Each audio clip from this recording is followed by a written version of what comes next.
Matías Manzano, que es quien a continuación iba a dar la clase de propiedad, pero nos avisa, les pide disculpas a todos y nos avisa que no va a poder porque tiene su papá con COVID en una situación. ¡Ay, pero mírenlo a Bautista! Más cerca Bautista, venga Bautista, venga. Era promesa para la chica. A ver. Ay, pero me encanta, un poco de humor en esta Como pandemia. Justiniano, era... La idea es replicar eso, ¿no? Muy bien, ya me estaba enojando. Sí. Más cerca, vení más cerca, Bautista, que no te vemos. Ay, Ahí pero está. me muero. ¿De dónde sacaste eso, Bautista? Me lo trajo mi abuelo en un viaje. Hermoso. Tenemos que hacer entre todos, a ver, el que quiera. Bueno, entonces les decía que Matías no va a poder estar hoy, pero vamos a salir adelante todos juntos. Primero, un ratito los dejo con Leila, que les va a comentar a todos, antes de empezar nuestra clase, asistencias. Leila, está riéndote vos. Sí, sí, porque no pensé que iba a hablar yo, pero bueno. Ah, les digo yo, como quieras. Bueno, como quiero, dale. Dale vos, dale vos. Dale.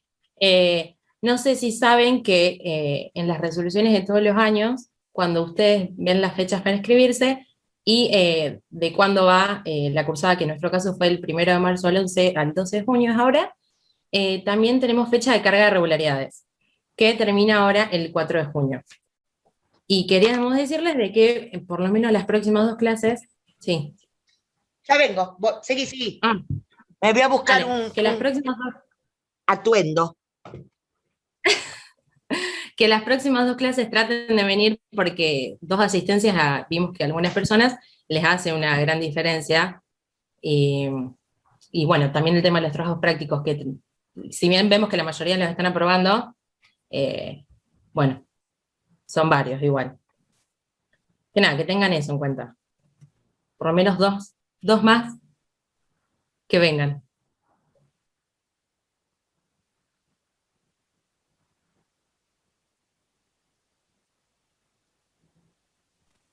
Perdón, ¿alguno tiene dudas con respecto a su asistencia? No, Patri, se fue a buscar el atuendo. Le pregunto a los alumnos si alguien tiene duda respecto a la asistencia. Para verlo. No, en lo personal no. Sí, más o menos todos saben cuántas faltas o si vinieron a todas las clases. No, por si alguno decía, no, yo esta clase estuve y no tengo la asistencia, ese tipo de cosas. Por eso, pero bueno.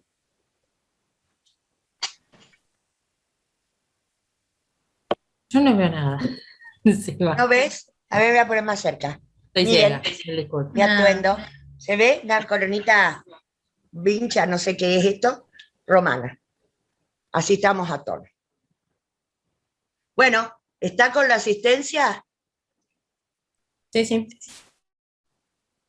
Bueno, cuando quieran, chicas, y Bautista va a hacer,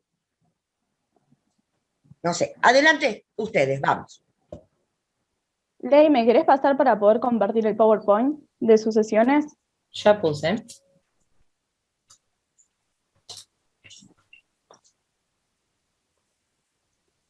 ¿Ahí se ve bien? Sí. ¿Cómo lo ve el curso, Comisión 10? Bien, se ve bien. Se ve. Perfecto. Vamos. Buenísimo. Vamos a comenzar. Lo que vamos a hablar hoy va a ser sucesiones en el derecho romano helénico. Sabemos lo que significa sucesión, ya lo trabajamos el año pasado, en privado, parte general. Sabemos que el término deviene de una secuela o una serie.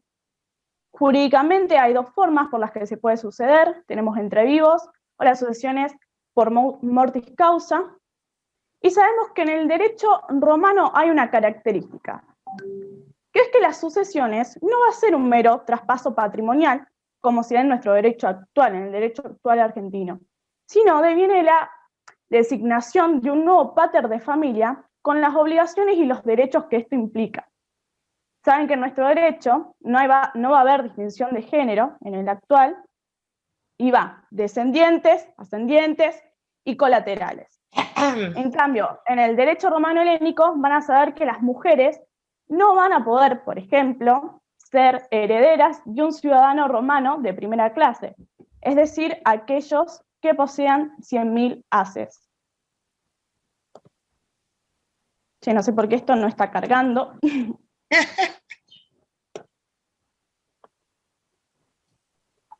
Ahí está, bueno, se adelantó un poco. Pero por causa de muerte es necesario que muera la persona y por causa entre vivos no. La sucesión puede ser a título universal o a título particular. A título universal va a versar sobre la totalidad de los bienes, sobre la totalidad del patrimonio. Y a título particular va a recaer sobre una parte de los bienes.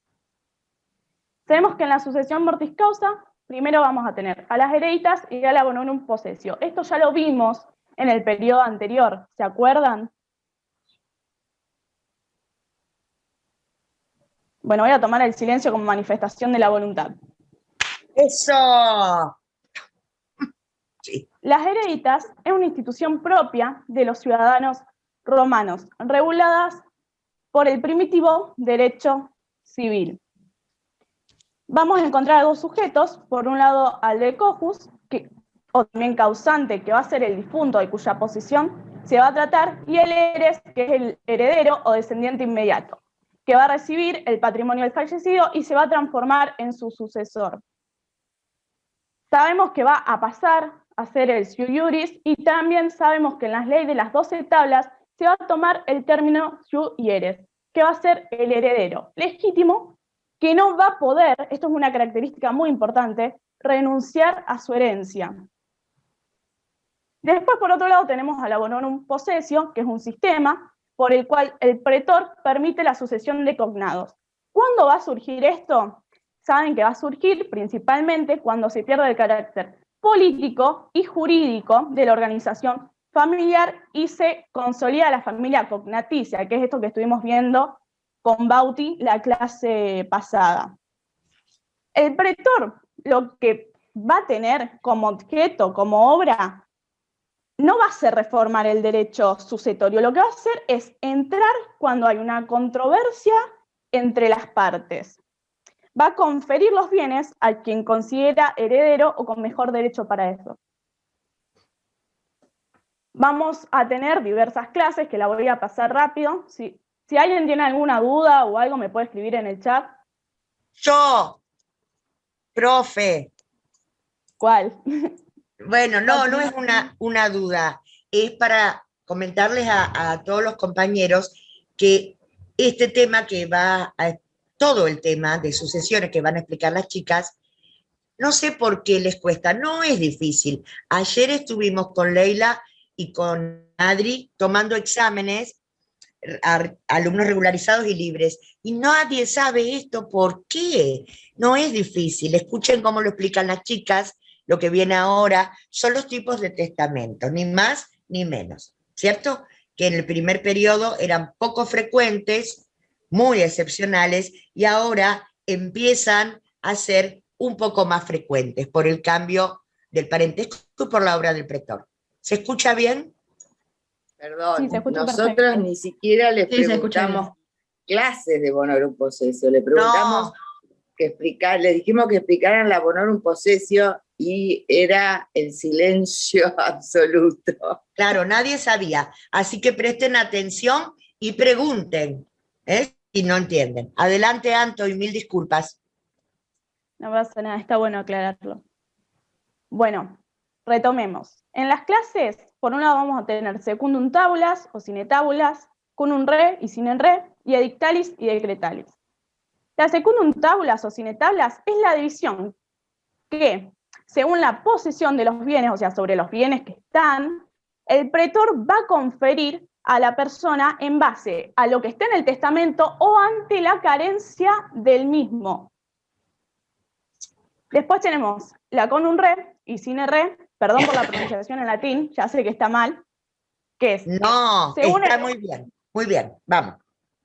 Según el bonorum poseedor, Acuérdense que el pretor le puede conferir a quien crea que tiene mejor derecho, o sea, el bonorum poseedor es quien no heredero tuviese o no un derecho sustancial a su favor para conservar la posesión de los bienes cuando no existiese ningún heredero con mejor derecho que él.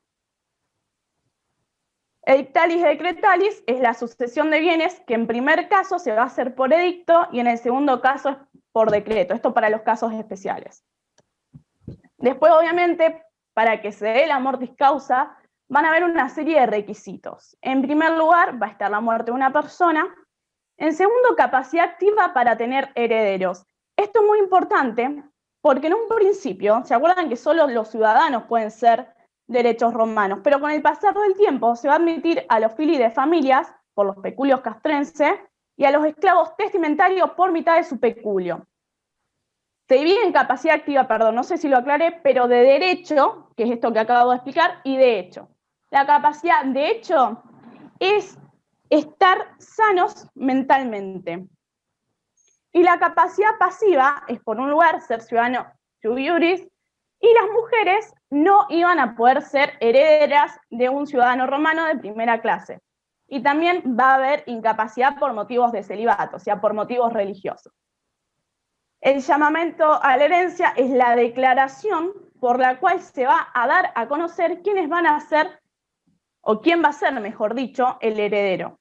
Y la aceptación de la herencia, la dictio, significa que el heredero no va a poder rechazar esa herencia.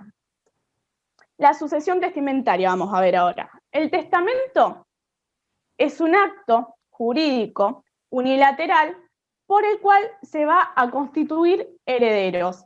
Y acá se va a establecer si va a ser a título universal, como dije antes, el conjunto de los bienes que conforman el patrimonio en su totalidad, o a título particular, que versa sobre una parte de los bienes.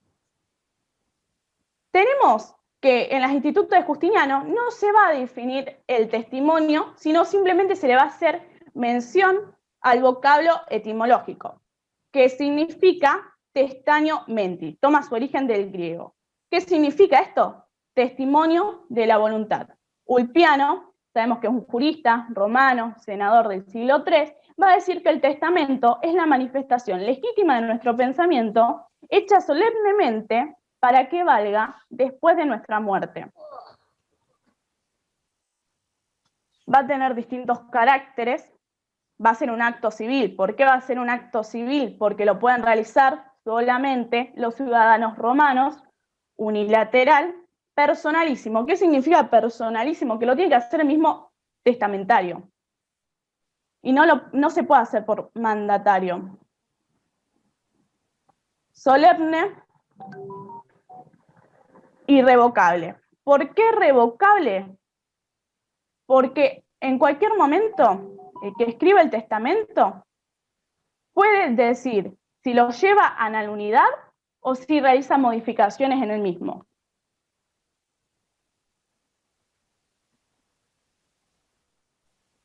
Tenemos un problema con el traspaso de diapositiva, ¿se ve?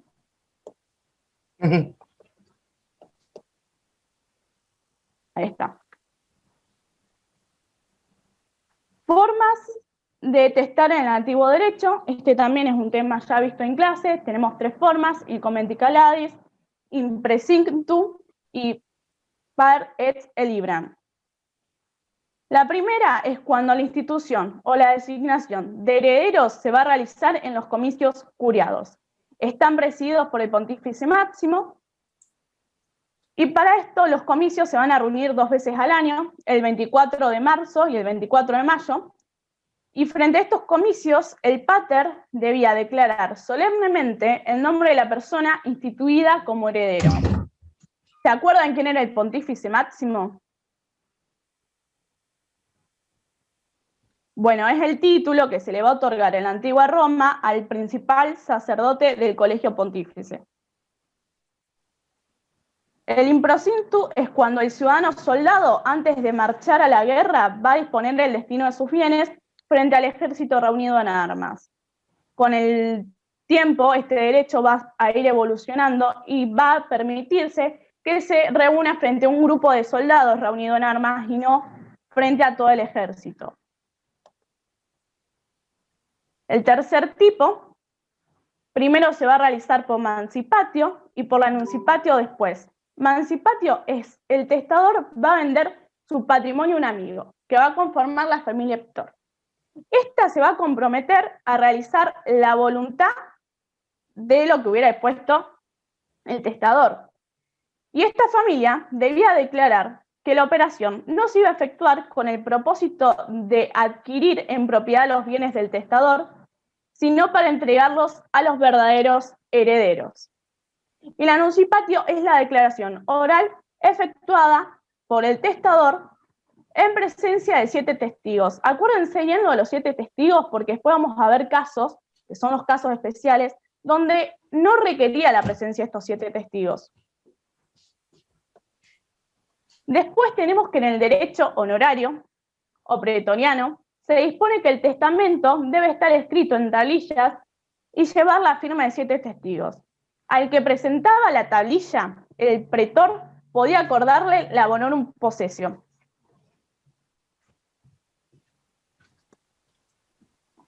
Y en el derecho imperial se va a crear en el año 4039, a través de la constitución de Teodosio II y Valentiniano III, el testamento tripertum, que era escrito por el testador ante 7 testigos. Además, va a surgir en la época de Justiniano 2 tipos de testamento, el público y el privado. El público podía ser de 2 clases, judicial y principio oblatum. El judicial lo iba a efectuar el testador manifestando públicamente su voluntad en presencia también de los 7 testigos, ante presencia de un magistrado, quien va a labrar un acta. Y el principio oblatum es que el testador va a entregar el texto al emperador para que lo guarde en sus archivos y el día de la muerte se dé a manifestar su voluntad, que se lea el día de su muerte. Y el privado se va a efectuar de 2 maneras, oral y escrita, y en ambos casos también se exige la presencia de 7 testigos y que este testamento se hicieran sin interrupciones. Ahora llegamos a los testamentos especiales. ¿Se acuerdan que yo dije que tuvieran bien en claro el tema de los 7 testigos y que iba a haber casos donde no era necesario? Uno va a ser el testamento rural y el otro el testamento en tiempos de peste. El testamento rural era el cual se iba a efectuar en el campo y iba a estar en presencia de 5 testigos. Y el testamento en tiempos de peste, lo que se va a dar es una discusión doctrinaria, si se quiere decir, una incógnita. No se iba a saber si en realidad se hacía en presencia de 7 testigos, si se hacía en presencia de 2, de 5, o si no se hacía en presencia de ninguno por el medio del contagio. Distintos autores afirman distintas posiciones. Después va a estar el testamento del ciego, que debe ser dictado por el ciego ante 7 testigos y leído por un tabulario, que es un oficial público. El testamento del sordomudo se debe efectuar por escrito, en puño y letra del otorgante.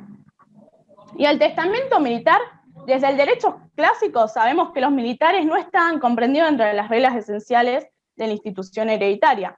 Pero en el digesto se va a sostener que Julio César fue el primero que le va a conceder a los soldados la facultad de hacer testamento, pero esa concesión fue temporal. Dominacio, Tito y Nerva confieren a los soldados facultades plenas. Justiniano va a limitar estos privilegios en los casos a los que los soldados se encontraran en campaña y hasta un año después de licenciados. Si tienen alguna duda sobre lo que acabo de decir, pueden hacerla en el chat y si no, seguimos con Meli.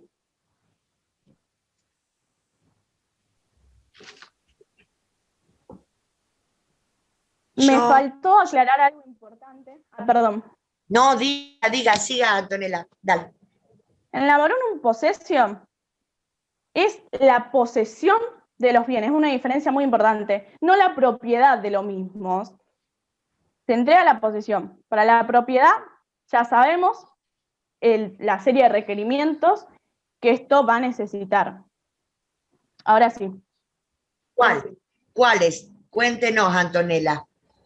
¿Cómo se Ya lo habíamos transforma dado un bonorum? anteriormente, pero se puede Ay, pedir. perdón, profe, no estudié. A ver si los compañeros se acuerdan cómo es. A ver, Elegí algún ¿alguien nombre, que pueda Anto, y decir? preguntá. No voy a hacer eso. Es. No, No, mentira. bueno, no sé. A ver. ¿Se entiende eso?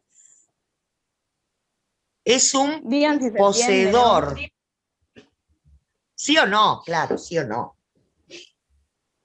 Claro, se entiende la diferencia. Una cosa es la posesión y otra para obtener la propiedad, Juan digamos. Pablo, ¿quién no está hablando, Juan? Sí, sí. Bueno, y la pregunta sería, que es lo que están diciendo Melissa y Antonella, ¿tiene alguna manera bonorum possessor, que es un poseedor, de transformarse en propietario o no tiene ninguna? ¿Toda la vida va a ser poseedor? Porque, a ver, gente, ustedes que van a ser abogados, se sabe que no es lo mismo respecto de la certeza jurídica ser titular, propietario, que poseedor, ¿verdad? Obvio. ¿Tiene alguna manera de convertirse en este periodo? Porque esto del abonorum possessor lo estamos hablando del segundo periodo. ¿O no tiene?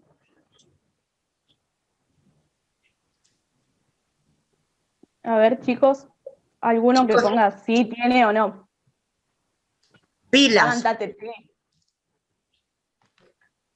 Bueno, díganlo ustedes, chicas, entonces, si no, no importa.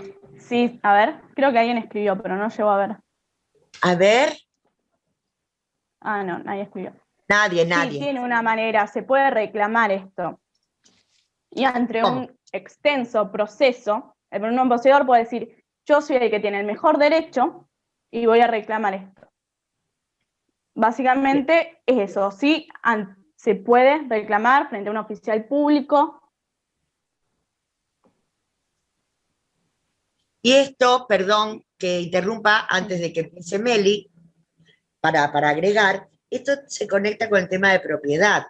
En el último periodo, que es el que estamos viendo, la propiedad porque acá vendría a existir como una dualidad entre dos poseedores en sucesión, uno que es propietario, mejor derecho, el eresui, porque la ley vigente todavía es el derecho equitario, y el bonorum possessor.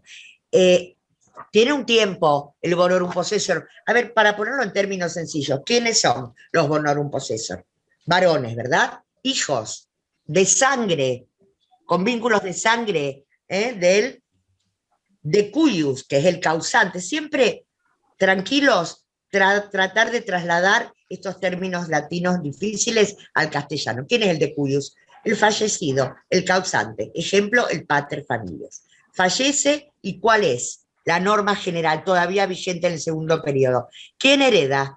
Lo dice la ley antigua, todavía vigente, las 12 tablas. ¿Quién hereda? El eresui, como dijo Antonella. ¿Quién es? El hijo varón mayor. Pero ya está el pretor dispuesto a dar validez a los vínculos de sangre. Si el segundo, el tercero y el cuarto hijo, supongamos, y como era la antigüedad, familias numerosas, varones, se presentan con una tabla. Algunos autores hablan de tablillas, pero en realidad ahí uno se puede confundir con Babilonia. Tablas.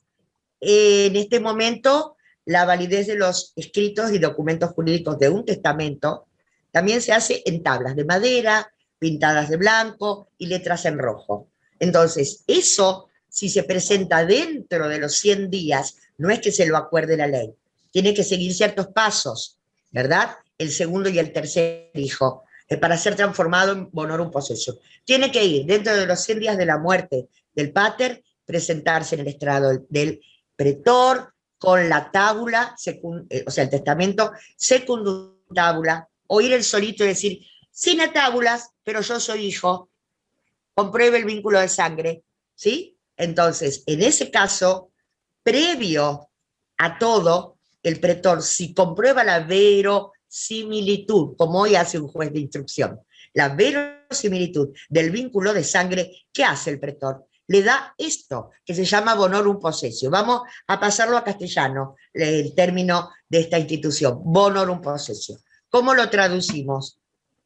¿Cómo lo pasamos a castellano? Posesio, posesión. Posesio es posesión. Bonorum, El bonorum, mejor, supongo es? que quiere decir. Bonorum proviene para todo el curso de la bona fides. Bona quiere decir buena, fides, fe. El principio de bona fides es el principio que está íncito en nuestro ordenamiento jurídico, el principio de buena fe. Buena fe en los actos jurídicos, ¿sí? La buena fe en los actos jurídicos, en todos nuestros institutos jurídicos está presente. En el periodo critario no se tenía en cuenta eso ni se pensaba. ¿Por qué? Porque la validez de los actos jurídicos, ¿qué es lo que la daba? ¿Se acuerdan? Los actos rituales, verbales y solemnes. No importaba la intención de las partes. Recuerden siempre eso. Acá en sucesión, en contratos, en propiedad, en matrimonio. Acá la intención y la buena fe de las partes tiene fuerza de ley. La autonomía de la voluntad tiene fuerza de ley. Tanto que Justiniano, después, en el periodo de derecho romano-helénico, lo va a transformar este principio de buena fe en un instituto con fuerza de valor positivo. ¿Sí? ¿Se está entendiendo lo que decimos? ¿Sí? ¿O no? Y esos nombres difíciles de los testamentos del primer periodo, que contó recién Antonella, vamos a pasarlo a castellano. ¿Podés poner la diapositiva de nuevo, Anto? Está medio difícil el tema, pero lo puedo repetir si quieres. No importa, yo se los escribo acá a los chicos. Mirá, vamos a hacerlo tranqui. Se los escribo acá. Primer periodo, había testamentos excepcionales. 3 nada más. Todos verbales, orales, rituales y solemnes. El primero, ¿cómo se llamaba? A ver el curso.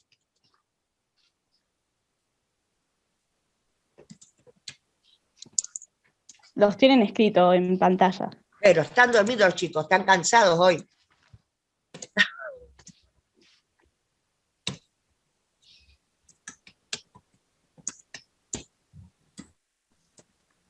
¿Se ve?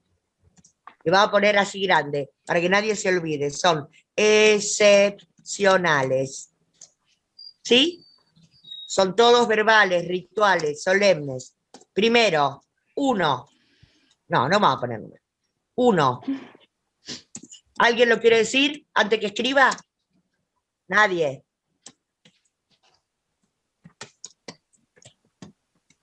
Ahí va. El primero, ¿qué era? Tiene que ver con la parte de historia de Roma que estudiamos. Tiene que ver con las instituciones de gobierno de la antigua Roma. Tiene que ver con un tipo de comicio. El comicio curiado. Los comicios curiados que habían perdido funciones, muchas, después de la reforma del Silvio Tulio, quedaron con muy poquitas funciones, que tenían que ver con el viejo vínculo de parentesco agnaticio. Esta era una de ellos, un comitia calati. Se reúnen aquel pater o aquellos pater que no tengan hijos varones mayores en el primer periodo, entonces tienen que designar a un heredero que no es sanguíneo. ¿Y qué hacen? Adoptan o adrogan. ¿A dónde se va para dar publicidad al acto? Al comicio. Los otros paters reunidos en comicio curiado, en una función específica que se llama así, hacen o adrogaciones o reciben testamento. ¿Sí? Primer forma. Comitia calati quiere decir en comicio calado. Segunda forma. Difícil el nombre. ¿Cómo era, Anto? Improcinto. Improcinto o improquinto. Nadie se muera ni se desespere, no hay que ir a hacer un curso de latín para saber historia del derecho. ¿Qué quiere decir improquinto? Quiere decir en el ejército, o en la concentración del ejército. Lo dicen en castellano y se acabó, tal como lo explicó Antonella. Último, ¿cómo era? Acuérdense que esto va a evolucionar. Primero con todo el ejército reunido en armas y después va a ser con un grupo. Eso. Estamos haciendo un repasito, A ver, algo del curso, alguien del curso que pueda decir algo.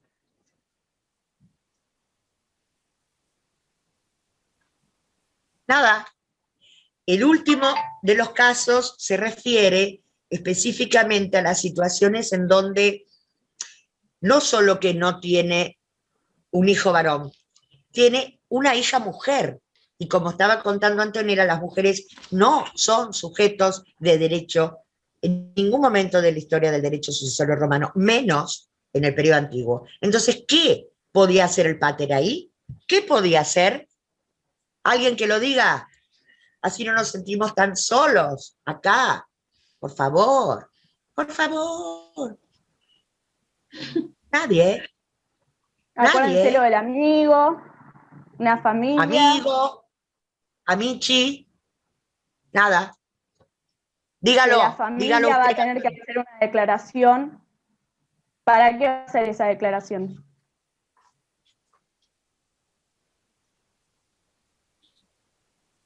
Para disponer que se cumpla la voluntad del testador después.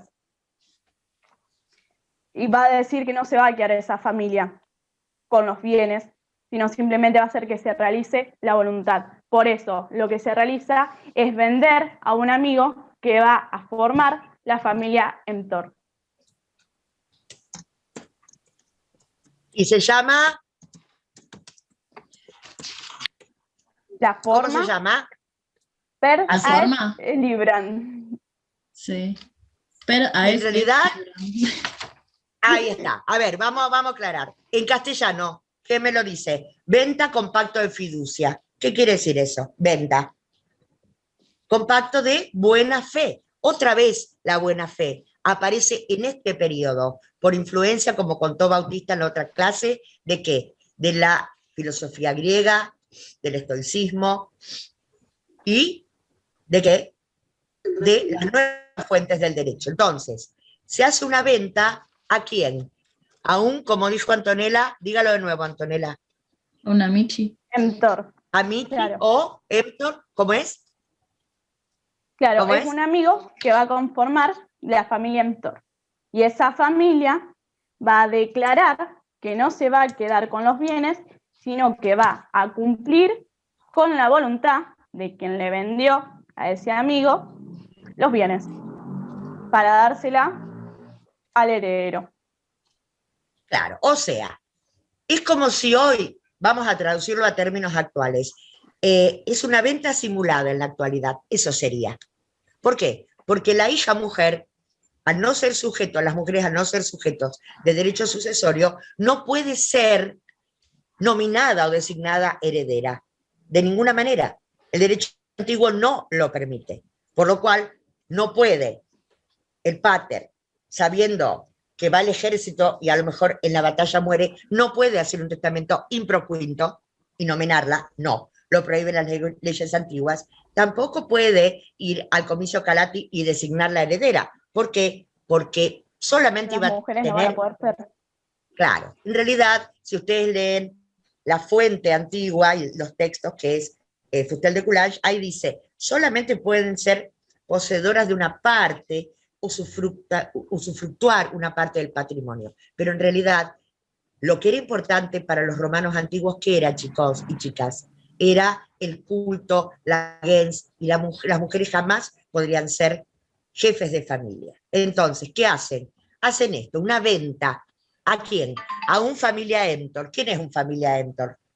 Un amigo, otro pater, un amigo de confianza. Todos se conocen, imagínense, encima en la Roma antigua, la Roma quiritaria, 300 gens, 300 paters. ¿Cómo no se van a conocer? ¿O no? Bueno, entonces, hacen una venta. ¿Cómo se hace la venta? Por el mecanismo que ya estudiamos en propiedad de venta, y lo dijo Melissa. Se llama per aes et libram.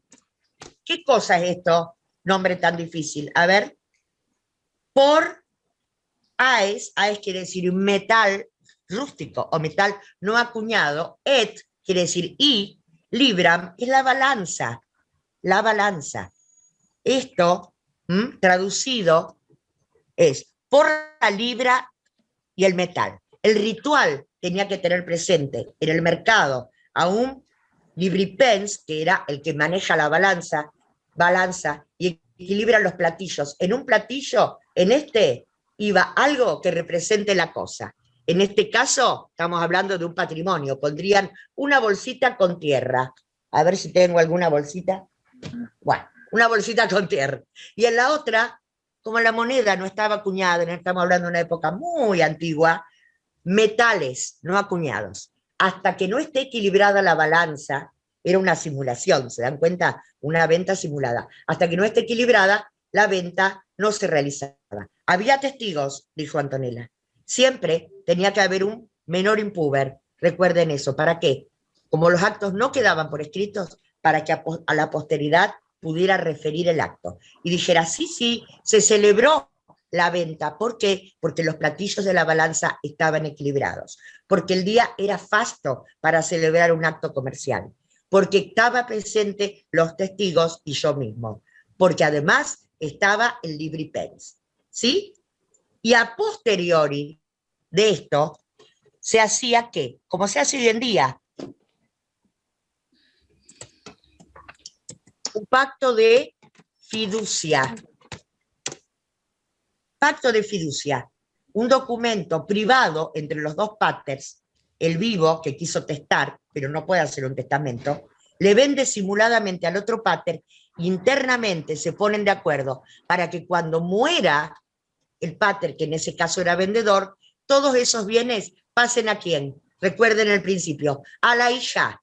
Acá lo que quieren hacer es que los bienes pasen por sucesión a la hija. Como no puede heredar, se lo da en carácter de ¿qué? De regalo o de donación. Eso sí lo permite el derecho antiguo. No es muy difícil. ¿Se enredó mucho la vida acá? No, se entendió perfecto. Vamos para adelante. Meli, ¿quiere seguir Bueno. usted? ¿O hay preguntas de acá del grupo?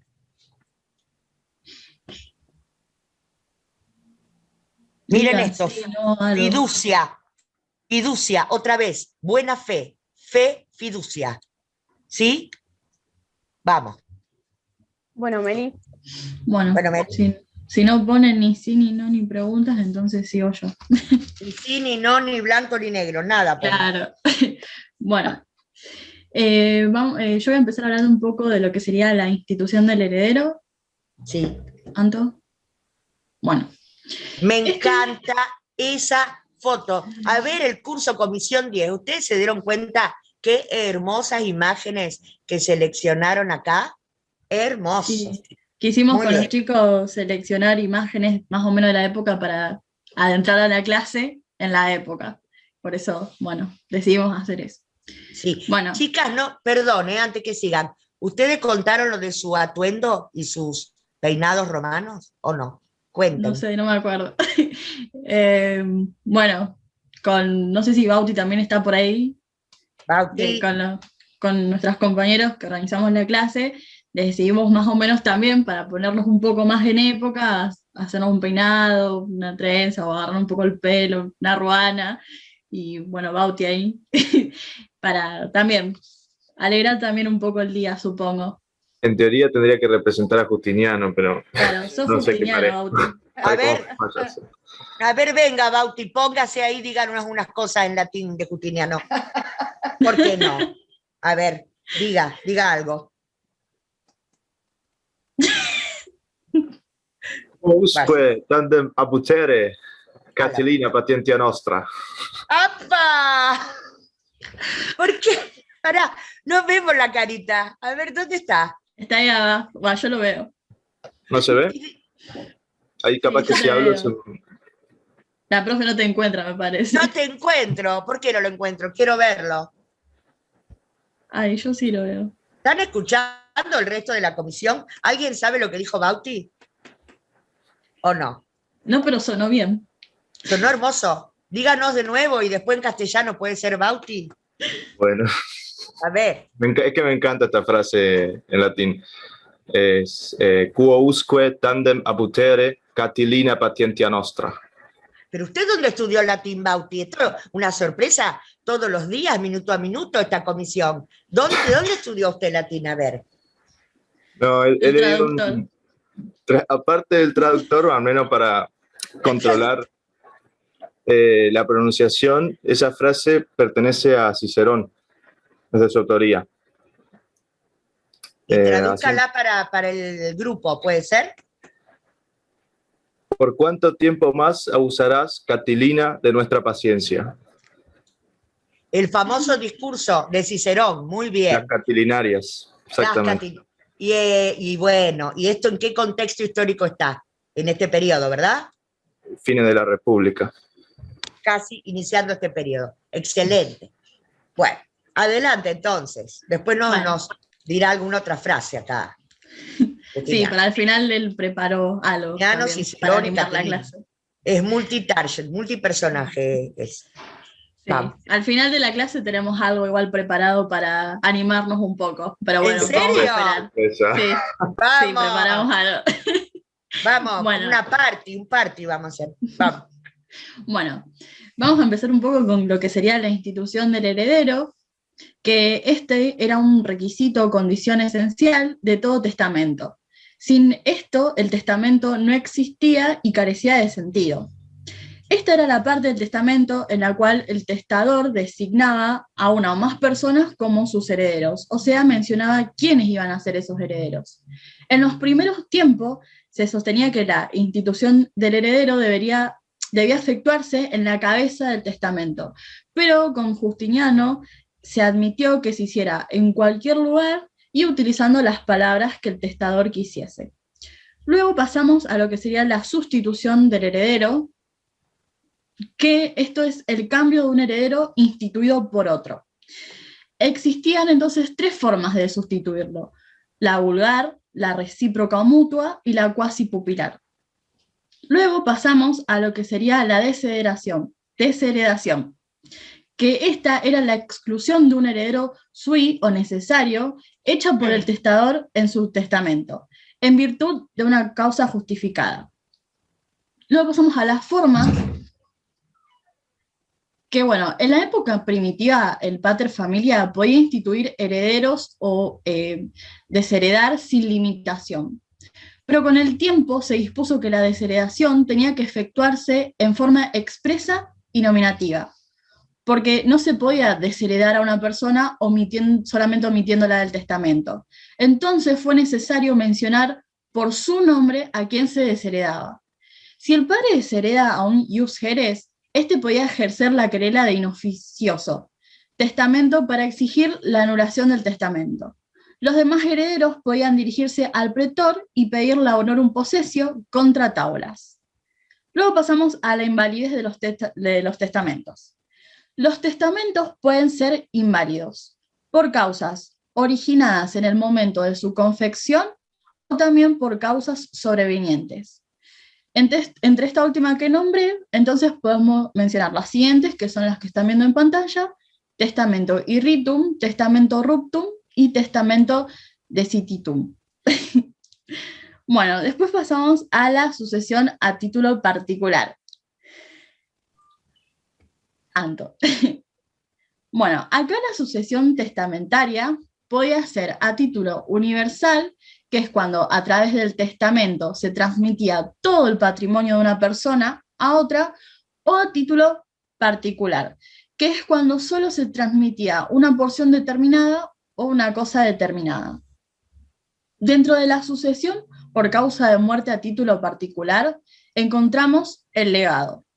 Este es definido, es una donación dejada por testamento, porque mediante el legado una persona dispone de un bien determinado en favor de una persona determinada. Y esto tiene sus características, que la primera es que solo podía ser dejado por testamento, la segunda es que debía formularse en términos imperativos en forma ordenatoria, y la tercera es que debía cumplirse con estrictas solemnidades. Después pasamos a los objetos de los legados, que pueden ser cosas corporales, cosas incorporales o universalidad. Y también tenemos las clases de legados, que estas varían según la época en el derecho antiguo. Tenemos las per vindicationem, la per donationem, la sinendi modo y la per praeceptionem. Perdón por mi pronunciación, pero bueno. Después pasamos a lo que serían las modalidades de adquisición del legado. Los legados podían entonces realizarse de forma pura y simple o bien sujeto a determinadas modalidades, condición, término o plazo y modo. Con respecto a la adquisición de los legados, debemos distinguir en cuanto al día en que nacía el derecho del legatario y con respecto al día en que éste podía exigir lo que se le había legado. También se debe tener en cuenta si el legado era puro y simple o sujeto a modalidades. Primero, si el legado era puro y simple, con plazo cierto o con modo, el nacimiento de su derecho se producía desde el momento en que el heredero aceptaba la herencia, aún sin el conocimiento del legatario. ¿Por qué decimos esto? Porque a partir de ese momento existía una persona a la cual podía el legatario exigirle el pago. Y la segunda es si el legado estaba sujeto a condición o a plazo incierto. Acá, además de la aceptación por parte del heredero, era necesario que el legatario cumpliera con la condición o que se venciera el plazo. Este nacía con la aceptación, pero se hacía exigible con el cumplimiento de la modalidad impuesta. Después pasamos a la nulidad de los legados, que acá debemos distinguir entre los legados nulos y los legados anulables. La siguiente, Anto. Permiso. Permiso. Hola. Acá las chicas y los chicos, o sea, el grupo no solamente sabe latín, sino que sabe portugués. Porque en la anterior hablaba de legados, o tal vez está hablando en... legados, bueno, falta la D, nada más, pero está muy bien. Pero Sigamos. por alguna razón lo pusimos así, no sé. O están hablando como los gitanos, legados. Bueno, vamos, Claro, somos acá. ya a Sí. última hora hablábamos en todos idiomas. Yo veía las Claro. letras azules también, eran negras, pero yo las veía azules. Bueno, acá tenemos entonces los legados nulos y los legados anulables. Los legados nulos eran cuando podía ser por incapacidad del testador o del legatario, cuando el objeto del legado estaba fuera del comercio o cuando el legado tenía algún vicio de forma. Y los legados anulables podían ser por nulidad o revocación del testamento o por incapacidad del legatario o entre otras. Después pasamos a la sucesión abs intestato. Esta es aquella que tiene lugar en los siguientes casos: falta de testamento, nulidad de testamento o por no concurrencia de los herederos instituidos. En estos casos, primero la ley de 12 tablas y luego los senados consultos y las constituciones imperiales suplieron la voluntad del causante estableciendo quiénes serían los herederos. Entonces, con esto decimos que cuando se presentaba alguno de los casos que mencionamos anteriormente, las instituciones establecían quiénes iban a ser los herederos, o sea, las establecía la ley. Y ahora vamos a hablar un poco muy por encima de la ley de 12 tablas, que ya lo vimos en clases anteriores, pero bueno, si se quieren detener en algo, igual lo explico. La ley de 12 tablas establecía en el orden sucesorio fundándose en la asignación o parentesco civil, dejando de lado el parentesco de sangre. Entonces, el orden sucesorio es el siguiente.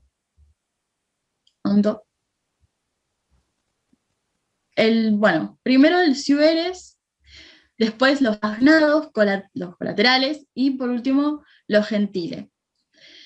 En el derecho intermedio o pretonario es la bonorum que acordaba al pretor a ciertos herederos o presuntos herederos. Para esto se tenía en cuenta el vínculo cognaticio, el vínculo de sangre. La concesión de bienes podía efectuarse por dos vías: edictales y decretales. Los sucesores nombrados por edictos son los une liberi,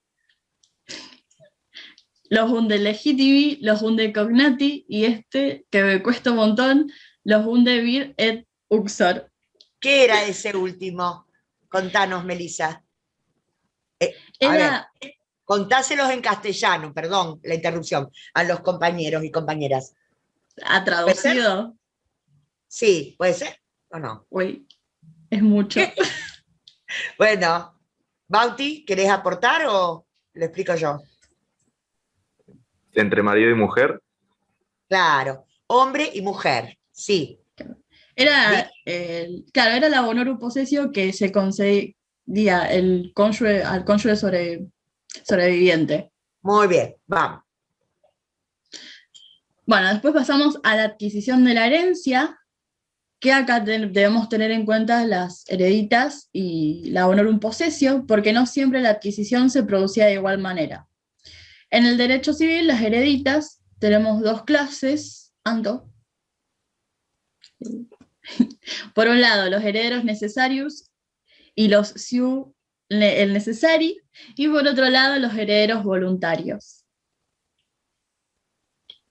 En el derecho pretonario, la honorum possessio, acá los bienes que componía el acervo hereditario, el causante, debían ser reclamados por el beneficiario y acordados por el magistrado.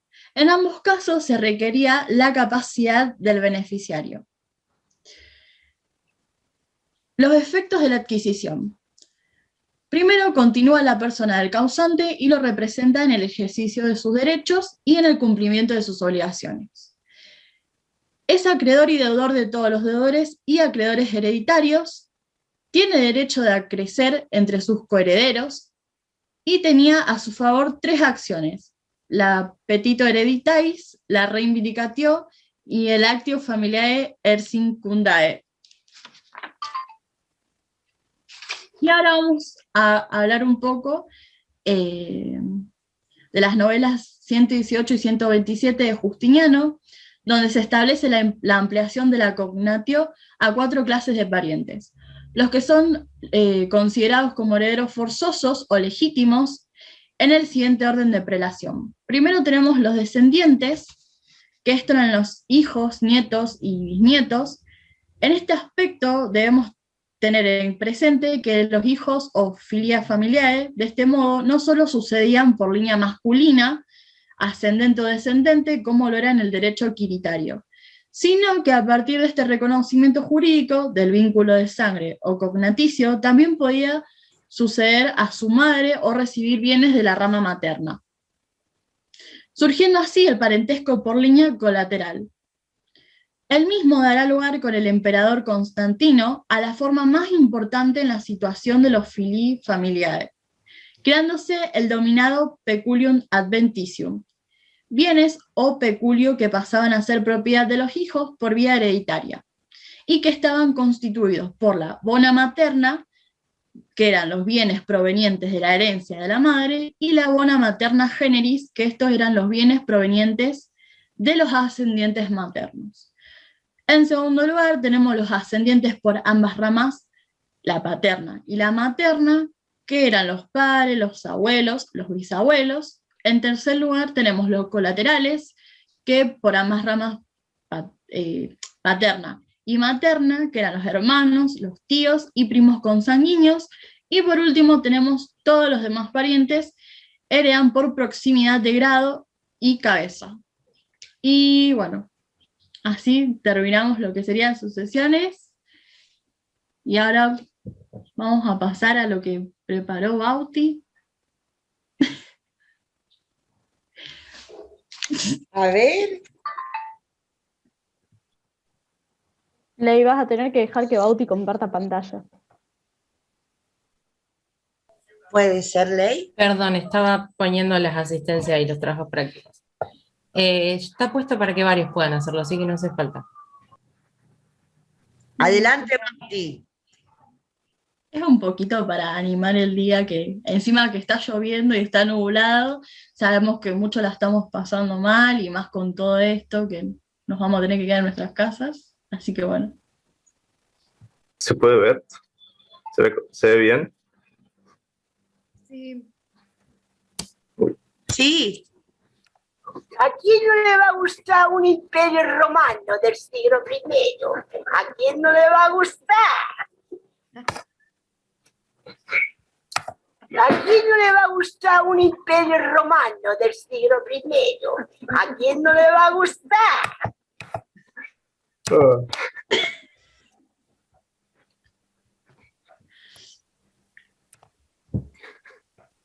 Muy bueno. ¿De dónde sacaron eso? ¿De dónde lo ¿Dónde sacaron? Bauti, ¿por qué te sacaste tu atuendo? No. Ponete el atuendo, por Bautista, favor. ponete en atuendo. Sí, Ahí me lo pongo, pero... el tocado, mirá, yo también lo tengo todavía. Eso. A ver, pero si parece Justiniano, no me digan que no. Comparémoslo Sí. con... Igual, está Bauti, con... poné la foto que habías mandado de última. Sí, poné, Ah, lo de poné. Justiniano. Y con- Para, Contanos. lo tengo en el ¿de otro dónde sa- power. Ahí está, vamos. Estás igual. Igual. Ponela que está buenísima.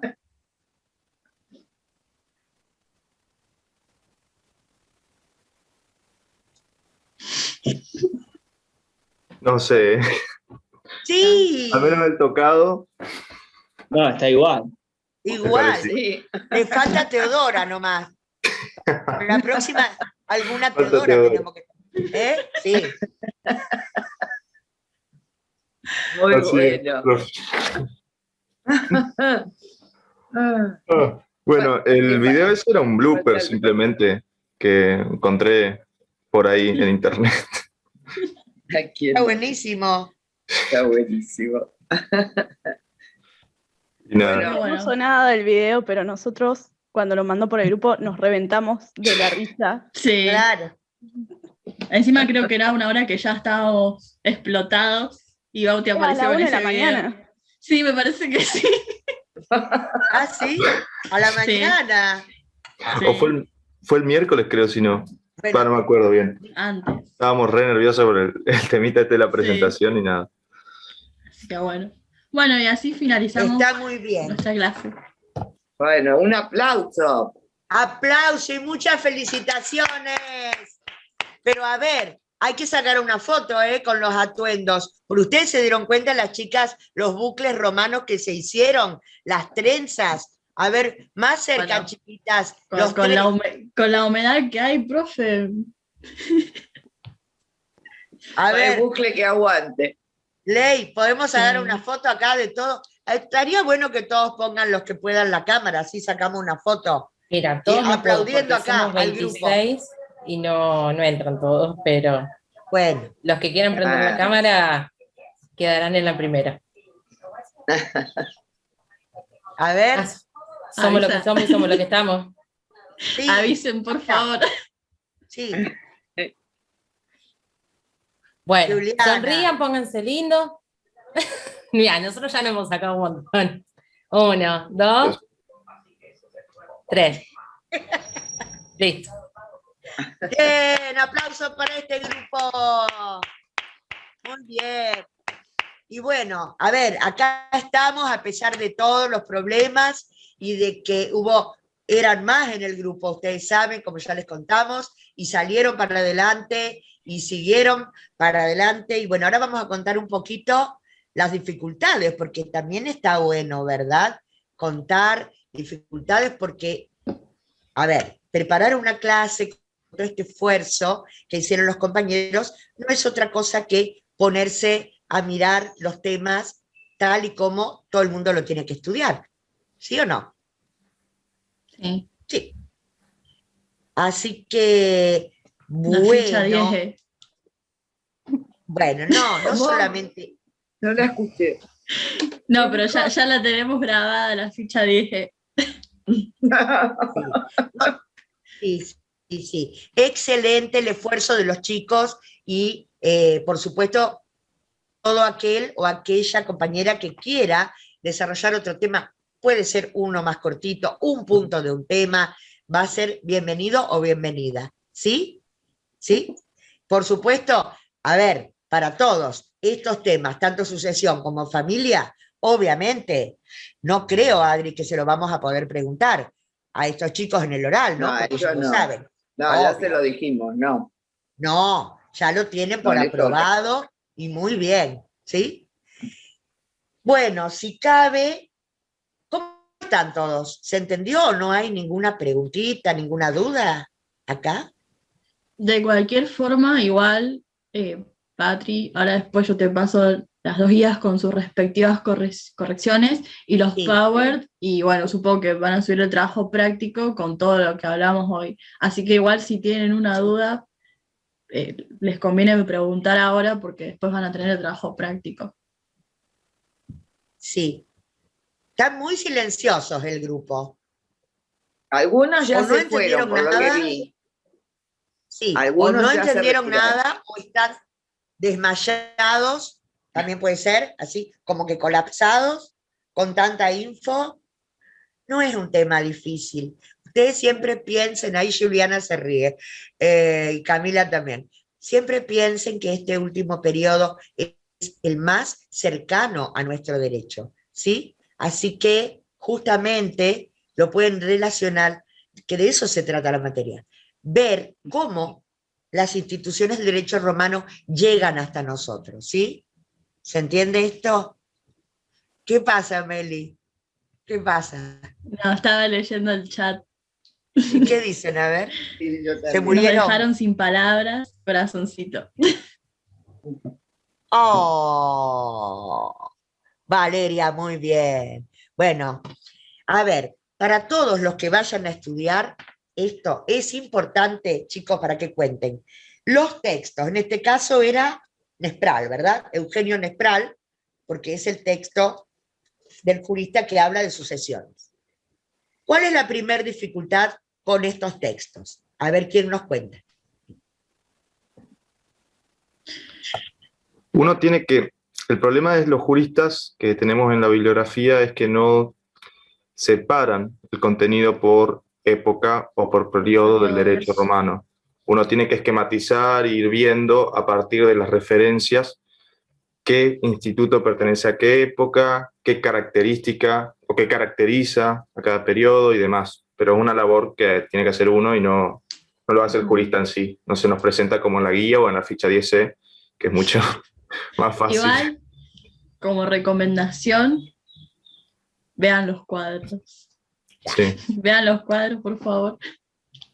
O sea, a ver, ¿cómo se empezaría cualquiera de los compañeros o compañeras que hoy están medios mareados con tanta info y, por ejemplo, esta noche o mañana sábado, ahora vienen 4 días feriados, ¿verdad? Uno se puede sentar feliz y decir, ¡ay, qué felicidad! Tengo tiempo para preparar, para repasar y llevar al día esta materia con lo que dimos. ¿Y cuántas materias están cursando ustedes, chicos? Además de Historia del Derecho. A ver, ¿por qué eso no lo preguntan? Obligaciones. 2 materias están cursando, 2, todos. Yo Bueno, saqué libre de 3, economía va. política, entonces 3. la mayoría. Sí. ¿Quién está con economía política? Yo estoy con Yo. economía política también, profe. Y obligaciones. Economía y obligaciones. Claro, Bueno. yo también, con las 3. Bueno, entonces, gente, ¿cómo hacen ustedes para tratar de llevarla más o menos al día? Porque tratan, ¿verdad? Por ejemplo, un feriado, uno se sienta, se organiza. Bueno, entonces, vamos a hablar de nuestra materia. ¿Qué hay que hacer? Esto es un lío, uno dice. ¿Qué sé yo que dijeron ahí tantas palabras en latín? Yo tengo la cabeza explotada, uno dirá, me imagino, ¿o no? Bueno, tranquilos, felices, con buen humor y siempre pensando que este esfuerzo que están haciendo ustedes y nosotros no lo hace cualquiera. Con la virtualidad todo es más complicado, pero hay que salir adelante, ¿sí? Y el conocimiento, el estudio es un refugio. ¿Para qué? Para atesorar. Toda la vida fue así. La posibilidad de poder estudiar es una fortuna que uno tiene que agradecer a los papás, ¿sí? A uno mismo con el esfuerzo. Así que es gratis la universidad pública y orgullosos estamos de estar acá. Así que serenos, tranquilos. Primero, ¿qué?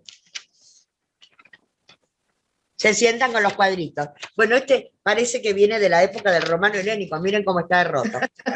La verdad, ustedes lo tienen mejor ahí digitalizado. Cuadritos. ¿Qué tema voy a estudiar hoy? Voy a repasar lo que dijeron los chicos, sucesiones.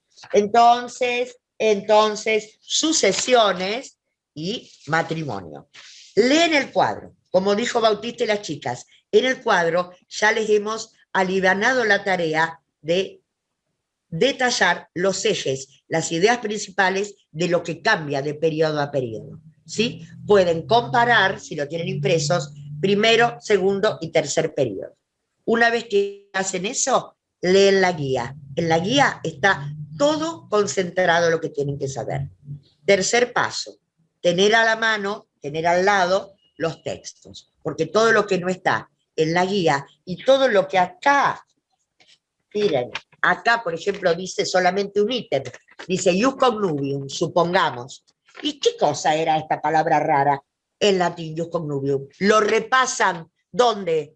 En los textos. ¿Se entiende, gente? ¿Sí o no? ¿Quiero un sí o quiero un no? Sí. Por favor, please, Sí. todos. Sí. Sí, profe, se entiende. Sí, profe. Bueno, y ahora, ¿cómo andamos para ver algo del práctico que tenían que hacer hoy? Ley, contanos, ¿hicieron el práctico de propiedad los chicos y chicas? ¿Cómo les fue? Cada vez menos. ¿Por qué? A ver, contá. 27 lo hicieron.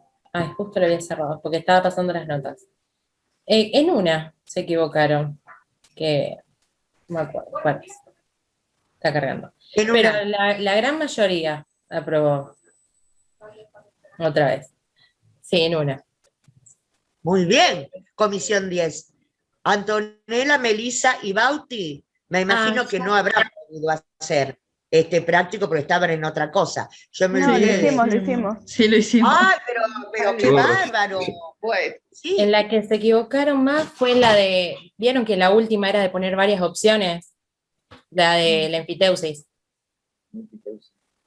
En esa. ¿Sí? Nada más 8 personas le hicieron correcta de 28. Bueno, entonces, nos quedan 15 minutos. Vamos a hacer rápidamente, y si hace falta seguimos la clase que viene.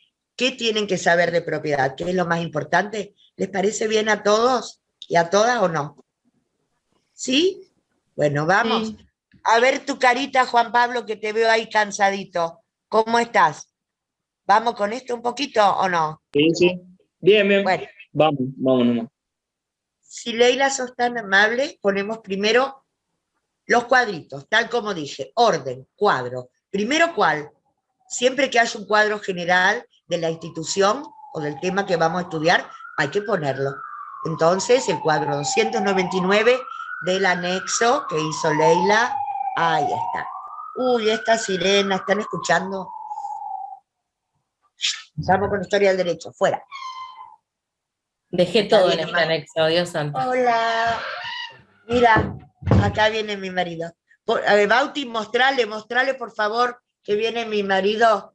Mostrá lo que tenés, porque acá todo, mira, las chicas que dieron la clase y este chico hicieron una clase alusiva y se pusieron. Sí, ahora yo voy a explicar unas cositas.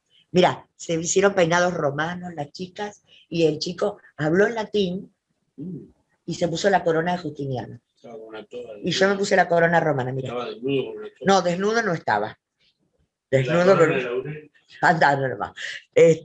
No, la corona de laurel, no. Porque era el emperador Justiniano, es otra época. A vos te tengo que enseñar un poco de historia también. Bueno, vamos. A ver, primer cuadro. Ponemos más arriba, Play. Vamos a ponernos serios. Acá hay que empezar.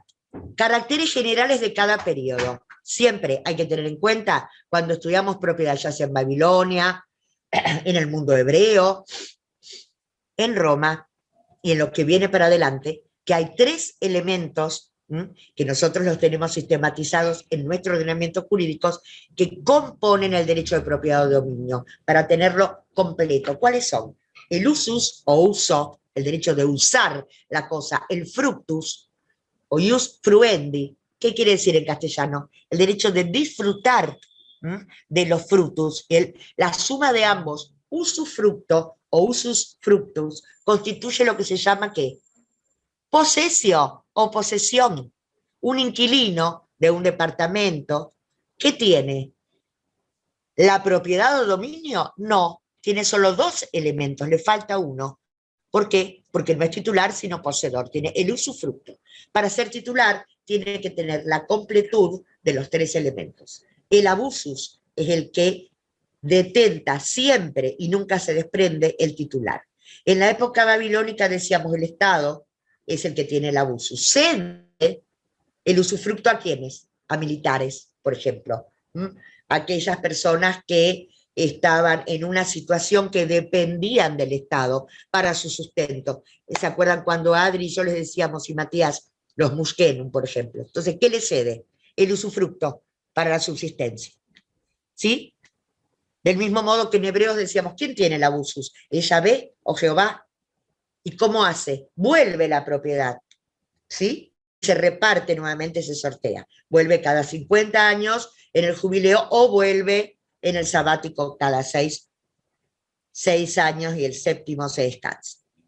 Volviendo a Roma, esto sucede igual. ¿Qué tipos de tenencia de la tierra tenemos en el derecho quiritario? 2, nada más. El ager público, que es la tierra pública, lo hacemos rápido porque es un repaso, y un tipo de propiedad que es privada, pero es privada no individual, sino privada colectiva. ¿Cómo se llama? Heredium. ¿Y qué es la heredium? Fíjense que es muy parecido al término eres, que hoy contaban Antonella y Melissa. Tiene que ver con la herencia. Es la propiedad que pertenece a toda la gens. Toda la gens quiere decir no es propietario uno. El pater solamente administra. Es el responsable, pero no es un titular privado, ni del pater ni de los filis. ¿Por qué? Porque como vimos, es propiedad de los vivos, de los ancestros muertos. Por eso se lo celebra y se hace homenaje a ellos, y para las generaciones futuras. Nunca esta propiedad, que es considerada un señorío absoluto, se puede limitar. Por eso las características que tenía. Si pasamos al segundo periodo, al derecho de gentes, vemos que hay grandes cambios. ¿Por qué tantos cambios? Porque la sociedad cambió. La sociedad cambió la historia de Roma. Ya Roma no es una pequeña ciudad-estado en donde las reglas las imponen los mismos paters y surge del amoris maiorum, sino que el Estado ya es fuerte y aparecen cambios. ¿El ager público sigue existiendo? Sí, pero acá cambió. El ager público es en la tierra pública que antes estaba vedada, ¿se acuerdan? Para los plebeyos, los patricios la usufructuaban porque era propiedad del Estado, y ahora el ager público se amplió. ¿Por qué? Simplemente porque Roma conquistó territorios de los pueblos vecinos.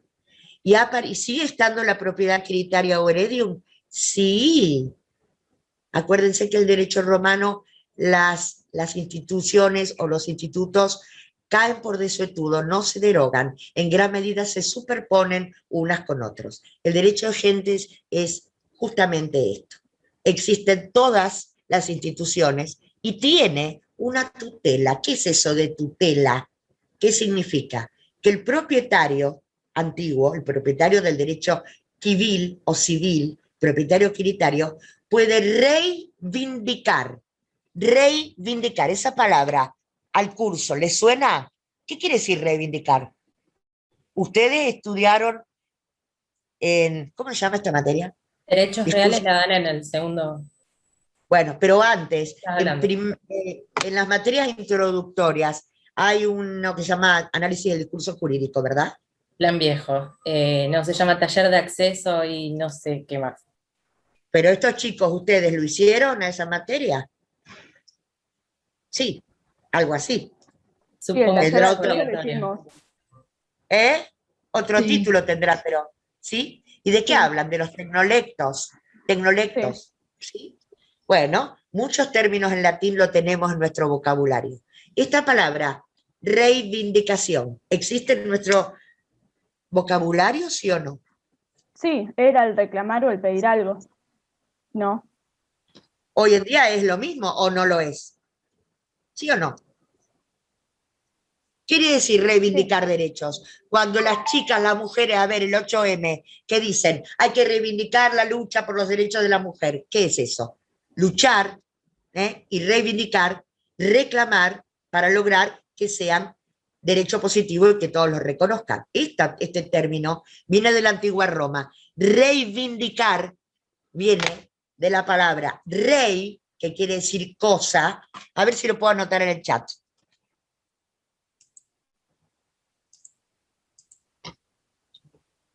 Rey. ¿Qué quiere decir rey?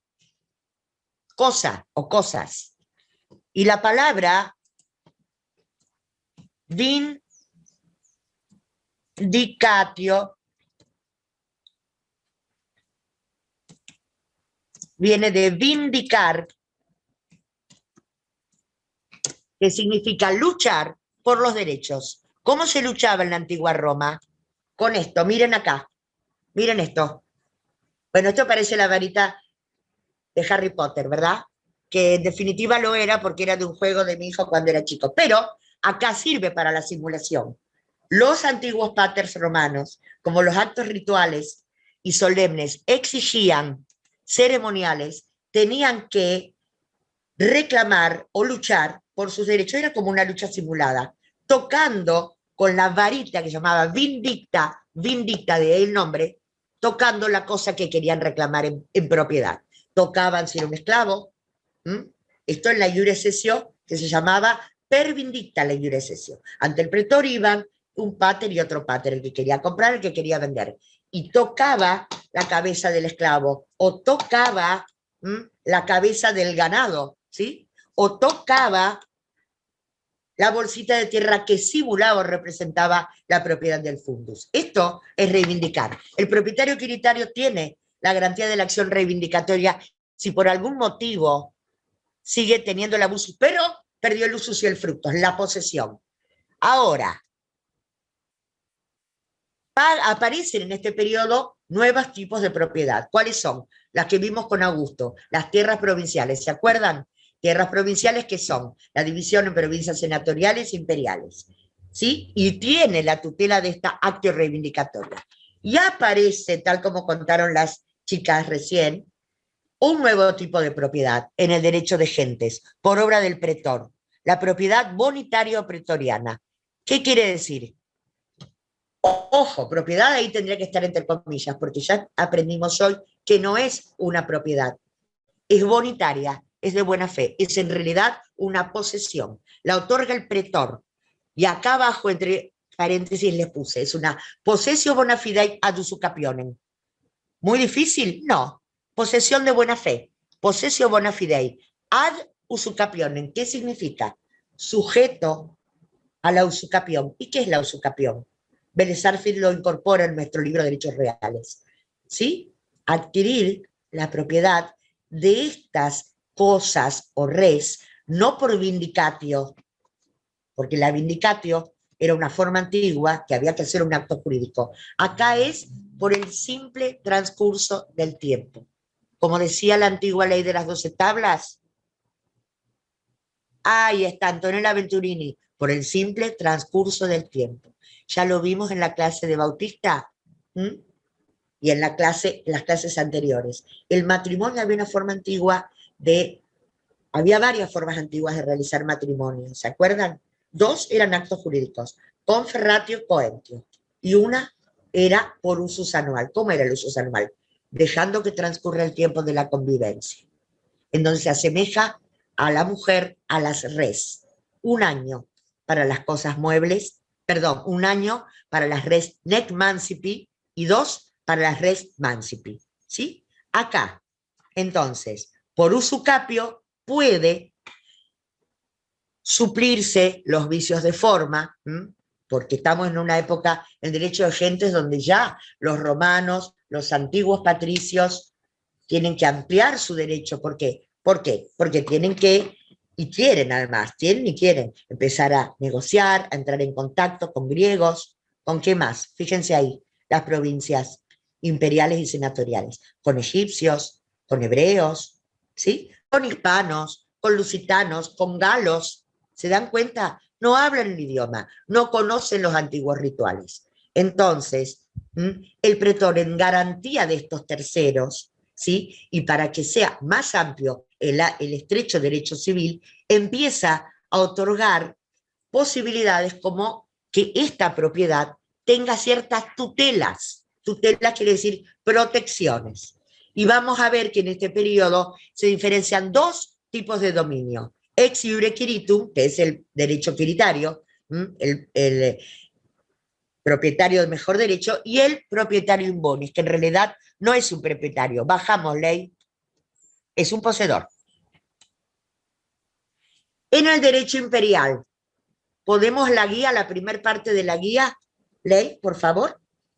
¿Qué pasa en el derecho imperial?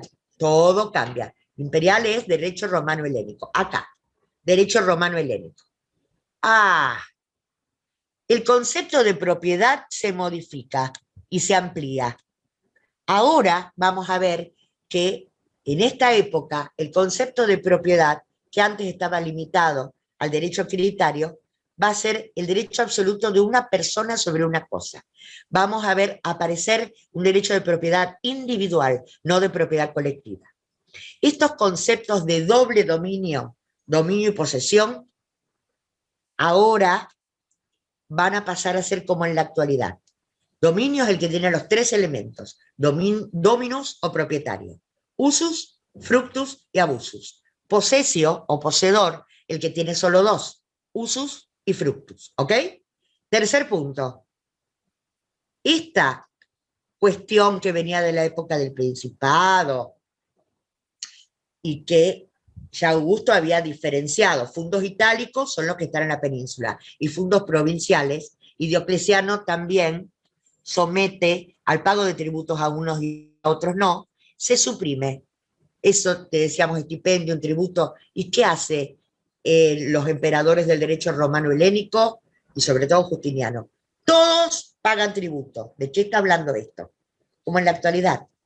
Es un estado fuerte, un estado donde no diferencia este tipo de situaciones. Cuarto punto.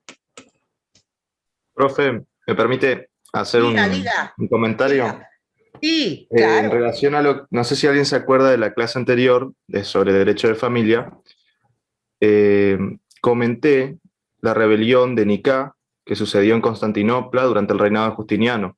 Ahí está. Bueno, la causa de la rebelión fue en definitiva un aumento de las cargas impositivas, de los tributos, justamente.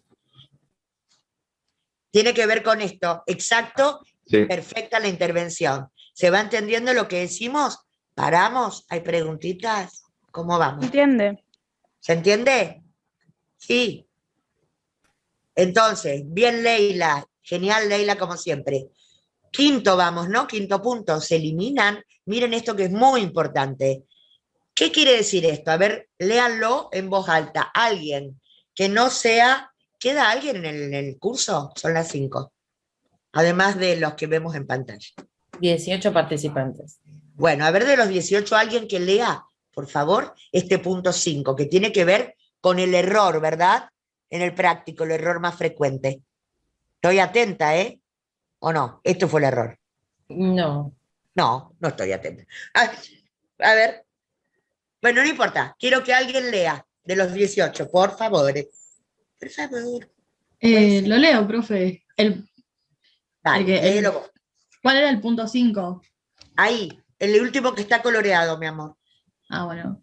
Sí. Se eliminan las diferencias entre res mancipi y res nec mancipi, siendo sustituida por la nueva clasificación de cosas muebles e inmuebles. ¿Qué quiere decir esto?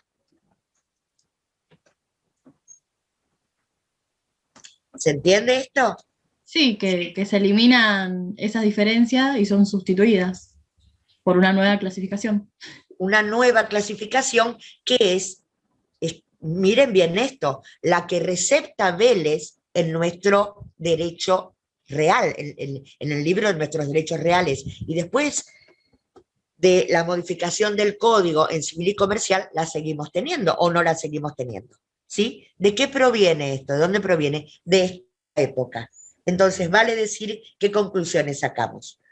Que no es exactamente la misma clasificación, porque esa de res mancipi, nec mancipi, todos recuerden y hay que saber, hay un listado, numerus clausus o un taxativo. Las res mancipi eran 5 categorías de res, que tenían que ver con la vida sencilla, austera, agrícola, pastoril de los romanos de los primeros tiempos. Fíjense que subsiste ¿hasta cuándo? Hasta casi el final del derecho romano.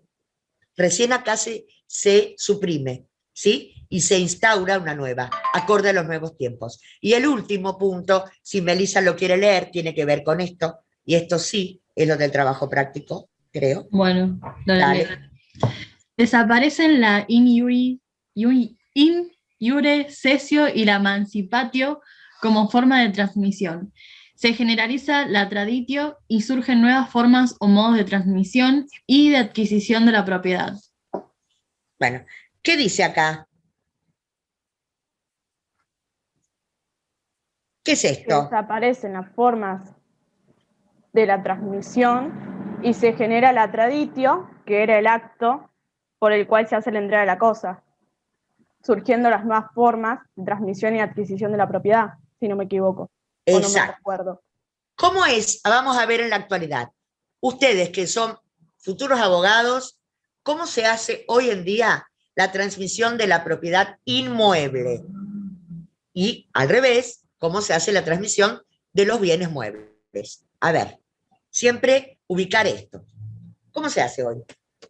Si yo quiero comprar o quiero vender un campo, si tuviera un campo, no tengo, pero supongamos, o un departamento o una casa, ¿cómo hacemos, chicos y chicas? Un inmueble. Nadie. Hay que contar con un escribano, hay que hacer una escritura pública, porque también, previo, se hace un boleto. Un boleto, perdón, dale Antonella, contá. Un inmueble. La verdad que no tengo mucha idea, pero si es un mueble que está arraigado al suelo, una propiedad se tiene que hacer a través de un escribano. Fácil. La regla general, vamos a decirlo, porque no estamos estudiando reales, ¿verdad? Estamos estudiando historia del derecho. La cuestión que ustedes tienen que ver es cómo las instituciones actuales provienen de esta época. Hoy en día, uno quiere comprar o quiere vender un inmueble, que puede ser casa, departamento, terreno, campo. ¿Cómo hace? Muchas veces se hace un boleto de compraventa primero, ¿ok? En nuestro Código Civil está, sí está. Eso también lo tenía Vélez en nuestro código actual. ¿Eso transfiere la propiedad, el boleto de compraventa? Pregunto, ¿sí o no? Ahí se ríe Leila. No. Y porque estoy dando contrato, entonces me causa mucho. Leila, usted puede participar, mi querida Leila, ¿eh? Adelante, cuente. ¿Sí o no? Contrato también lo ven a esto. ¿Qué pasa con un boleto? A ver.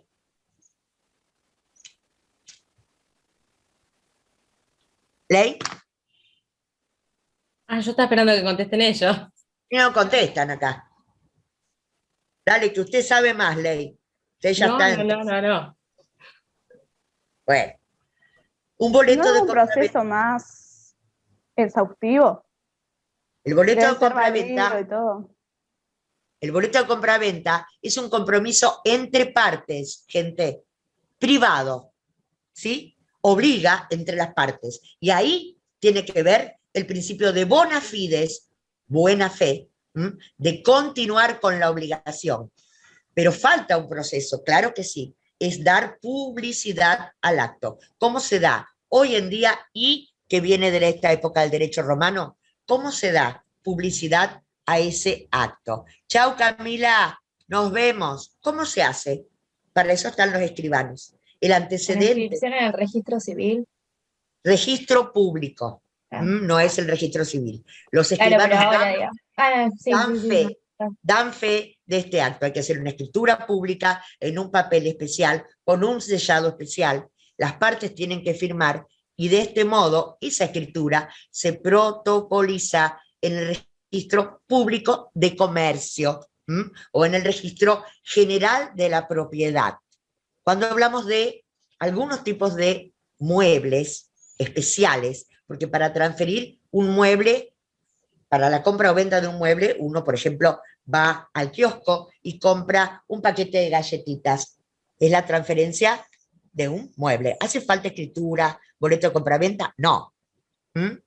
A lo sumo te tienen que dar un ticket.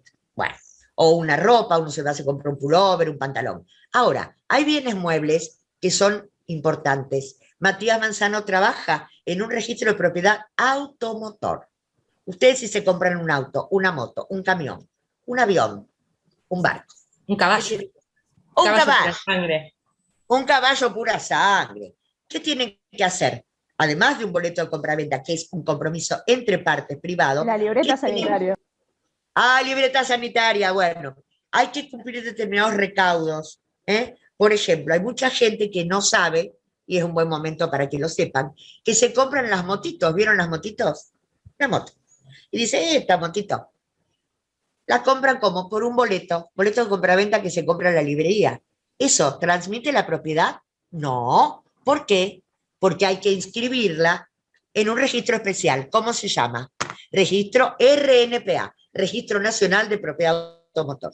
Si es inmueble, dijimos el Registro Nacional de la Propiedad General, inmuebles, ¿sí? Y sí, ¿se entiende eso o no? Y hay registros. Acá no hace falta contratar un escribano para que redacte una escritura.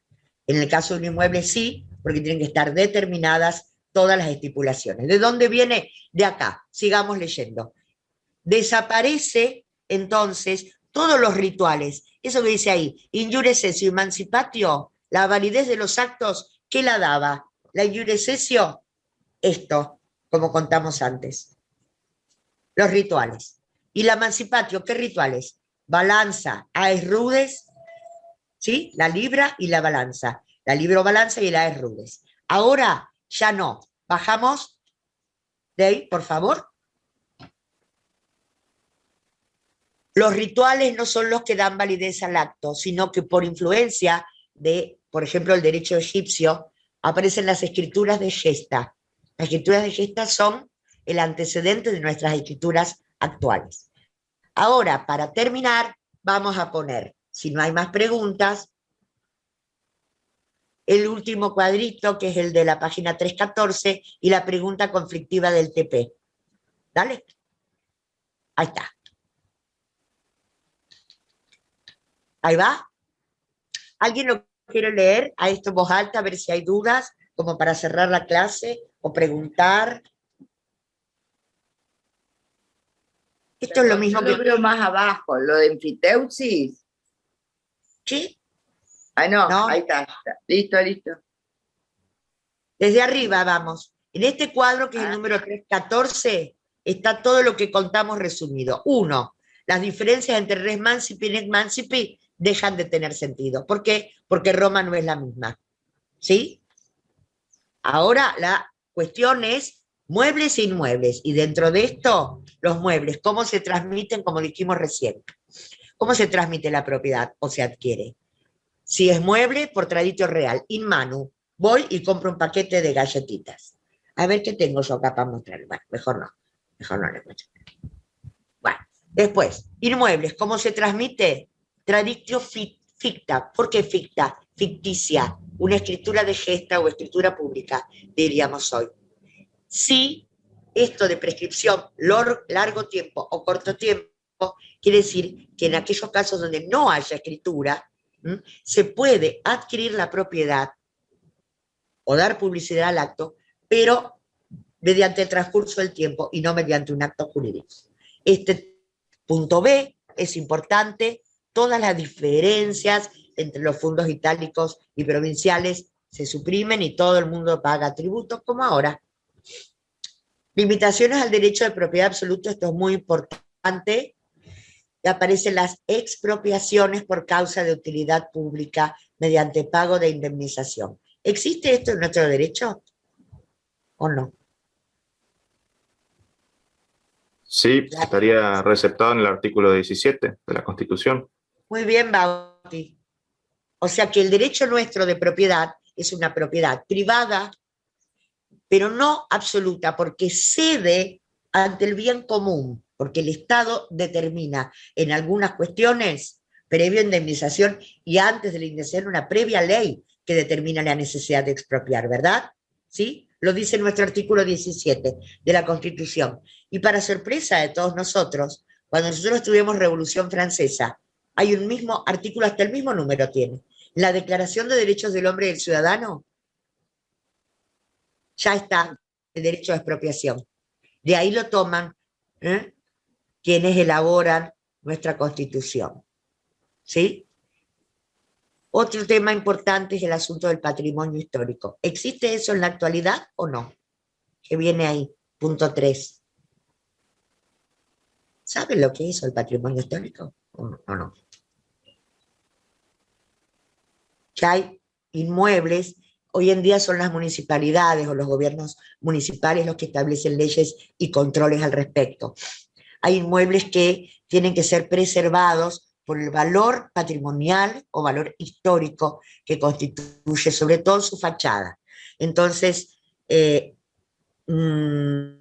¿todos viven en Rosario? ¿Ustedes no?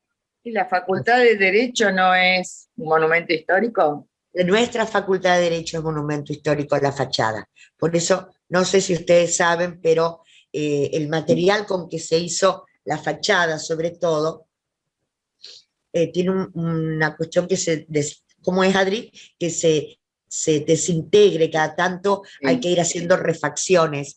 La fachada no se puede tocar porque es una construcción muy antigua y hay que ir haciéndole permanentes procesos para mantenerlo. Hay sanciones para quien, por ejemplo, construye tirando abajo la fachada del patrimonio histórico, sanciones que son multas muy graves, muy altas, y esto proviene de esta época. La altura, la distancia, las aberturas de los edificios. Fíjense, hoy en día la línea de edificación. ¿Qué quiere decir? Todas las casas o edificios o negocios tienen que estar en una misma línea y respetando la calzada y la acera. Esto proviene de esta época. Antes había una más adelante, otra más atrás, ¿sí? Las demoliciones injustificables y aquellos que son considerados importantes de valor patrimonial, que tienen mármoles o que tienen construcciones importantes. El derecho real de enfiteusis, que después lo vemos en nuestra historia argentina con Rivadavia, es la primera vez que lo vemos, aparece acá. Es un derecho real del siglo IV después de Cristo, estamos en pleno romano helénico. El abusus al Estado, ¿qué quiere decir? El titular es el Estado. ¿Es enajenable? Sí. Es transmisible por tenencia, uso y goce pleno y no revocable, siempre que se conserve, se explote. Y aparece esto, punto E muy importante, lo que tenemos hoy, propiedad privada individual de los fili familia, pierde el carácter familiar o gentilicio y desaparecen para siempre, chau chau, la iure cessio y la mancipatio, que eran formas muy antiguas y ya no tienen cabida en esta Roma del romano helénico. Y muy importante, y para terminar, con la imagen de Justiniano y el gorro de Bautista, la corona, ¿qué hace Justiniano? Unifica la condición jurídica de los propietarios de derecho critario, que era el propietario cierto, que tenía, dijimos, la actio reivindicatio, y el propietario in bonis, que no era un propietario, no era tal, sino que era un poseedor. Todos ahora, por obra de derecho romano helénico, van a ser considerados propietarios. Y acá terminamos la clase con unos minutos más y preguntitas si hay o no. Ahí tenemos, Bautista. Muy bien. ¿Alguna pregunta? ¿Se entendió esto? Ah, el práctico. A ver, ¿qué se equivocaron estos chiquitos? Me olvidé de esa pregunta. ¿Qué pusieron? El de enfiteusis. Lindita. No, lo que pasa es que era de varias opciones. Y me parece que hay gente que... Ahora. ¿Qué es? Que no entiende cómo es lo de varias opciones y a veces aprietan una sola. No es que no sepan el tema, sino que no saben la modalidad. ¿Eso vos querés decir, Ley? No sé, porque he visto algunos que nada más ponían uno o dos, o no sé si a ver. A verlo. A ver que alguien cuente de los que se equivocó. Tiene una trampa ese punto, creo. Muy pequeña, ¿no? Porque dice que en principio, este derecho, no me sale el nombre, es inajenable. Pero después dice que sí se puede enajenar en circunstancias especiales. Entonces, ponía una u otra y quedaba ¿Vos incompleto. cómo la hiciste a esta, Bautista? ¿Cómo te fue? Acá, ¿bien o mal? Bien, justo en esta me equivoqué, me olvidé de poner una opción de todas las que había. ¿Se Ya me ve? fijo. A ver, ¿podemos poner el práctico? Sí.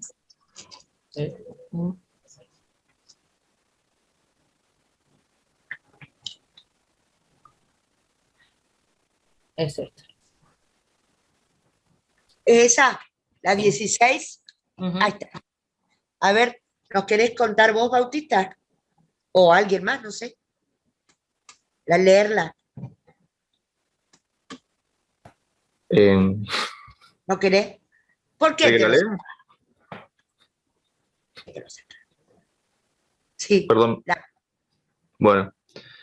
En el siglo IV después de Cristo surge un nuevo derecho real denominado enfiteusis, en el cual el propietario es el Estado y le atribuye al particular el uso y goce de un fundo con la obligación de explotarlo, conservarlo, no deteriorarlo y pagar un canon anual. Selecciona las características. Sería enajenable, transmisible por herencia, en principio irrevocable, y irrevocable solo en caso de no cumplir con las obligaciones. Está bien. ¿Y cuál era la confusión?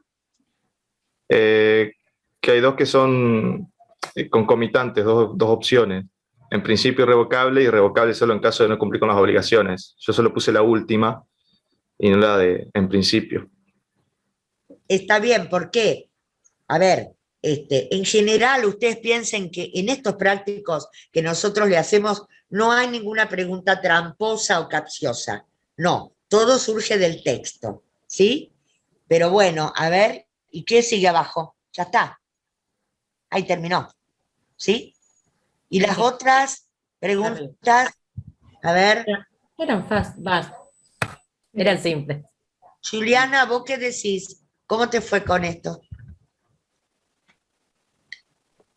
Bien, no, me equivoqué en la última, no es que me equivoqué, me faltó poner solo una opción, pero despistada, y me equivoqué en otra que ahora no recuerdo que era un verdadero y falso, pero no sé por qué marqué la opción falso, y cuando me di cuenta era verdadero, o al revés, pero de despistada solamente. Sí, o de cansado. A Lo veces hice uno medio apurada. una vez está muy Sí, cansado. Y bueno. Lo hice apurada hoy. Sí. Este entrenamiento a ustedes les va a servir porque a la hora del examen va a haber muchas menos preguntas que todo esto que están haciendo, ¿eh? ¿Cuántas hubo en el examen último, Ley? ¿Vos sabés? Sí, 8. 8. Nada más, nada más. No, son 8, Sí, pero tenían necesitan que, 5 para probar. Claro, el mínimo era 50 y serían 80 puntos, una cosa Claro. así. Por el 8, medio de las notas, te digo. Muchos de los que le tomamos ayer habían sacado 50 en el escrito. Bueno, o sea que también es el mismo proceso, aprueban con la mitad más uno. Claro. Igual. ¿O no?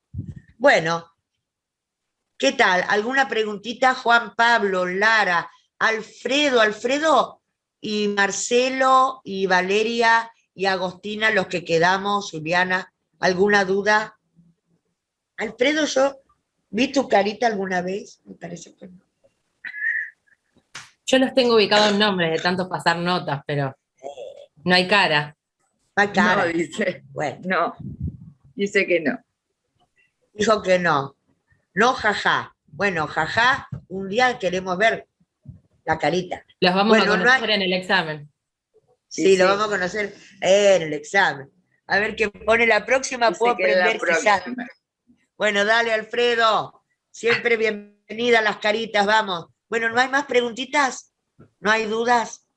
A disfrutar el fin de semana y todos de nuevo felicitamos al grupo. Chicas, Antonella, Melissa, no nos contaron de las ruanas, ¿eh? ¿Qué pasa con la ruana? ¿Es un atuendo también? Hasta Leila tiene puesto la ruana. No, ¿aprecian eso? Leila tiene ruana, yo no me puse ruana. Bueno, ¿sí? Bueno, gente, nos vamos si no hay preguntas.